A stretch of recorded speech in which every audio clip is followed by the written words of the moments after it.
കൂട്ടുകാരെ, നിങ്ങൾ അറിയുന്നതിന് വേണ്ടിയിട്ടാണ് പുതിയൊരു അപ്ഡേറ്റ് വന്നിട്ടുണ്ട്.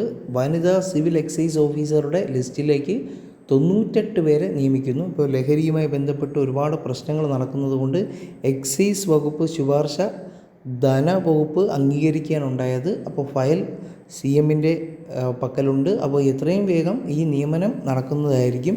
അപ്പോൾ വരും കാലങ്ങളിൽ നിങ്ങൾക്ക് ഇപ്പോൾ നിയമന പ്രതിസന്ധി നേരിടുന്നവർക്ക് ആശ്വാസകരമായാണ് ഈ ഒരു നിയമനം. സാധാരണ ഇത്രയും നിയമനം പുതിയതായിട്ട് ക്രിയേറ്റ് ചെയ്യാത്തതാണ്. അപ്പോൾ ഇത് സ്പെഷ്യലായിട്ട് ക്രിയേറ്റ് ചെയ്യപ്പെട്ടതാണ്. അപ്പോൾ ഇനി വരും കാലയളവിൽ ചിലപ്പോൾ civil excise officer, excise inspectors, അതുപോലെ വുമൺ സിവിൽ എക്സൈസ് ഓഫീസർ തസ്തികകൾക്ക് വേണ്ടി പഠിക്കുന്ന ഉദ്യോഗാർത്ഥികൾക്ക് ഈ ഒരു വാർത്ത ആശ്വാസജനകമാണ്. അതുപോലെ തന്നെ മറ്റു ഫോഴ്സ് പരീക്ഷകളിലും, ഉദാഹരണം പോലീസ് പരീക്ഷകളിലും ഈ ഒരു മാറ്റം ഉണ്ടാവാൻ സാധ്യതയുണ്ട് എന്നൊരു കാര്യം കൂടെ ഒന്ന് ഓർമ്മിപ്പിക്കുന്നതിന് വേണ്ടി ഈ ഒരു വീഡിയോ ചെയ്തതാണ്. ഇപ്പോൾ റിപ്പോർട്ട് ചാനലിൽ ഒരുപാട് ഇതിനെക്കുറിച്ച് ന്യൂസ് വരികയും അതിൻ്റെ ഭാഗമായിട്ട് ഒരു മാറ്റം വന്നതുമായിട്ട് നമുക്ക് കാണാം. വാർത്തകൾ ഒരുപാട് പ്രാധാന്യം ഇതിൽ ചെലുത്തുന്നതായിട്ടും അറിയാൻ പറ്റുന്നതാണ്.